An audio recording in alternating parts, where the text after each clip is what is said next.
Good morning জানাই সবাইকে।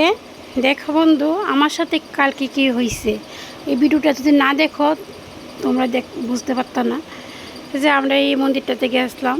ঠিক আছে, বেশিক্ষণ আর পরশু দিনকে যাতে কৌশিক বসে গেছে, তো পাশের বাড়িতে পূজা আসলো, কালী পূজা, তো যেতে পারলাম না।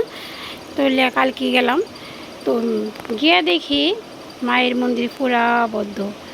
10টা বাজে, 10টার সময় কোনো কি বদ্ধ হয় না, কিন্তু এটা মনে ভিতর সাইড দিকে বর্ডারের সাইড হইতে পারে, তাহলে বর্ডারের সাইড দিকেও মার মন্দির তো বদ্ধ থাকে, ঠিক আছে, কিন্তু মেলা তো থাকে, সব বদ্ধ করে লেতেছে, দোকানপাট বদ্ধ করে লেতেছে, কিছু কিছু দোকান খালি খোলা, 1-2টা দোকান খোলা।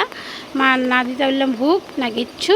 মায়ের মানে ঠাকুরের মানে এতটুকুই ভাগ্যবালা, লুট যেন দিয়েছে মানুষের, প্রসাদ করেছে, এই প্রসাদ পাইলাম। আর ওই যেন তারা সাধু সন্ন্যাসী, তারা একটু প্রসাদ দিল, ভোগ দিতে পারলাম না, প্রসাদও দিতে পারলাম না, এই হইল।